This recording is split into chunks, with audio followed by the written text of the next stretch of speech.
Hello, everyone, and welcome to Painless Universal, a conversation with myself and Welsh. Today, I'll be talking to Florian. He's based in Berlin, Germany. We'll be talking about lockdown issues. As so many of you know, many countries are going through second lockdown, not easy, very challenging. He's training to be a teacher, but before this, he was a model, content creator, and a gymnast.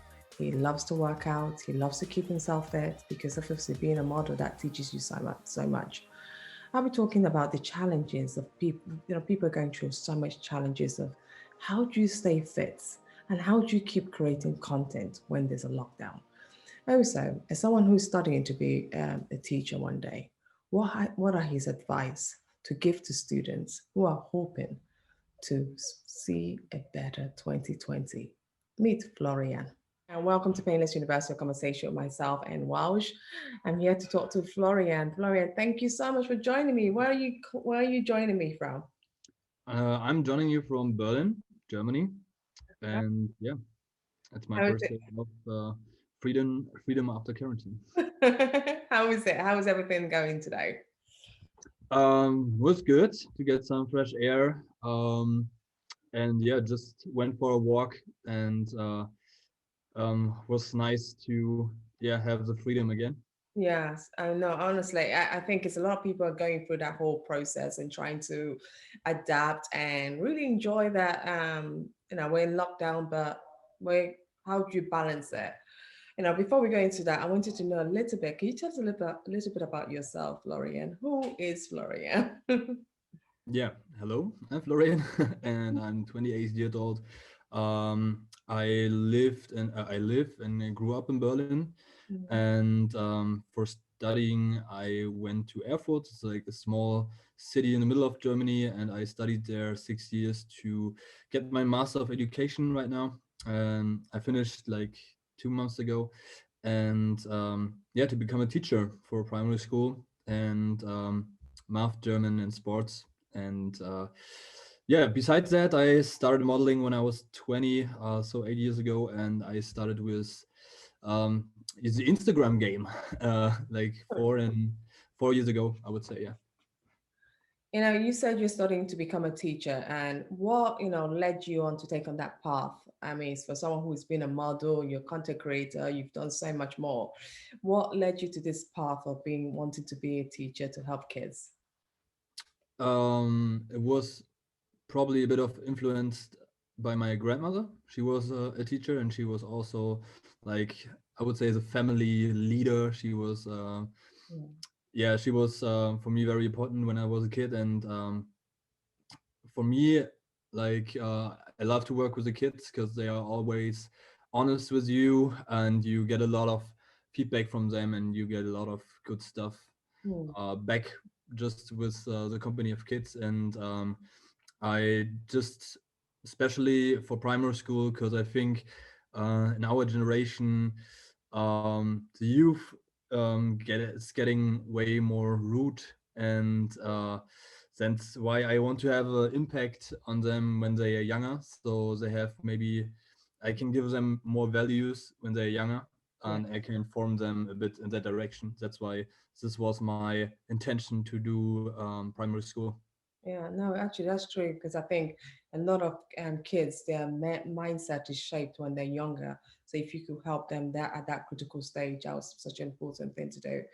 Going into teaching, you are looking at the world of 2020 is being very difficult for a lot of kids going to school now. What would be your advice to kids that are struggling to get through this year and even might have to have exams next year? What would be your advice to them? Yeah, try to live your life as normal as possible with the restrictions at the moment, I would say, and depends on your country, of course. But like you should have social contacts, but of course, for the restrictions, like um, go out, get fresh air, play with football, um, shoot against the wall. I don't know. It's like you have to. I really think you have to um, have a normal routine like you have in school. Like, of course, with your also with your parents, you have to do your schoolwork, like subjects, math, German. For me, German, okay, English, and but you should take the chance and just go get some fresh air, meet maybe a friend, play some soccer. It's Yeah. just that. Yeah, no, absolutely. You were saying, I read your bio, and there's something you mentioned about how your grandmother's, passing really affected you as a child and caused you so much pain. Can you just talk about a bit about that, and how did you overcome that pain as a child? Because some people being so young with this COVID, they're losing their grandparents so young, and they're not quite sure, especially being a child, how do you cope and deal with that pain? So you just tell us a little bit about that. Sure. I lost my grandmother when I was 9 years old, and like I said, she influenced me with a teacher, for my teacher path. But because she was always there for me, she was a teacher in my school, and she was like, could say, really like my second mother. I saw her like every day, and that's why her death was pretty. It was pretty sudden. That's why it shocked me so much as a child, and that's why I went, or my parents thought it would be the best idea, and I'm really glad that they did it to me. So I went to the child psychologist, and for 2 years, and yeah, just having like a person to talk openly as a child is pretty important, and sometimes it's good when it's not the parents, like a neutral person, and you build trust with, and to relieve the pain and stress you have. It's very important also in child's youth, and I think I don't really like the fact that it's like a negative stigma to it. So everyone, when they have problems and can't deal with it alone, they should look for someone to talk. And yeah, I think it's nothing negative about it. Well, that's very insightful. I think it's a very useful point because, so many kids will be losing loved ones because of the virus, and so many already has. And in times like this, it's very difficult to communicate that, have that communication. And what your message you've just shared is so useful for parents out there listening on how to help their parent kids go deal with grief of a very loved one. You went on to become a model. Could you tell us a little bit about your modeling career and how how advice you give to other people who are, thinking of pursuing it? Because modeling now is so different. I almost see modeling as Instagram, because I think most of the fashion one look at, I go on Instagram to look at what are the next trends. What would you describe your modeling? Because you've been doing it for a while before you changed to digital content curator. Yeah, I would say I've done the whole classic modeling stuff. I started with that, with yeah, shootings with photographers for magazines, catwalks, just whole Mm, this stuff, and it changed to the. I do both. Like I'm in agencies in Germany, and but the digital creator stuff, it's developed out of my modeling career, mm, because I always, of course, posted the stuff via Instagram, and over the last 4 years, it became bigger and bigger, and then it was like part of my. Now it's like actually more my job than the modeling, the classic modeling, yes. I would say. Mm, And the advice is, I would really give the advice for people who wants to start modeling. Um, you have to really have the drive to do it, and never stop. Like it's a job for 24/7, because you must take care of your body. Your body is like the thing you work with, your face. Um, you should take care of it, and stay healthy, stay in shape. Of course, it's important if you want to be a model, and yeah, that's why um, sports is taking like a huge point in my life. And I would also say like a little advice for people who wants maybe starting with modeling. Maybe go not too early in like a big agency. Like sometimes it's better to have small ones, like maybe not one, or like to have two or three small ones and not have a big one, because sometimes in the big agencies you can get lost pretty easily, and Mm. that's a problem I witnessed, I would say. Wow, that's very good insights. You know, you talk about being fit while staying, staying healthy with modeling.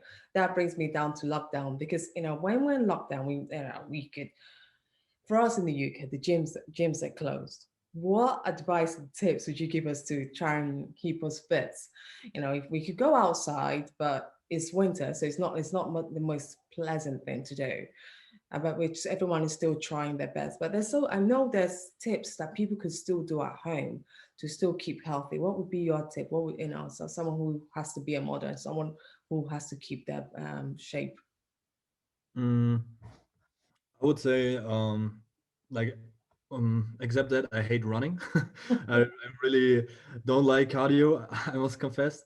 But during that time, it helped me really to stay like sane, like because you get fresh air, you running like through the woods, and I would say like at least run 2 times a week. It must be not like even like the fastest or the longest distance, but just keep a routine, do that 2 times, and the rest I've done at home. It's like a bunch of own body exercises. I can really recommend and everyone to buy themselves.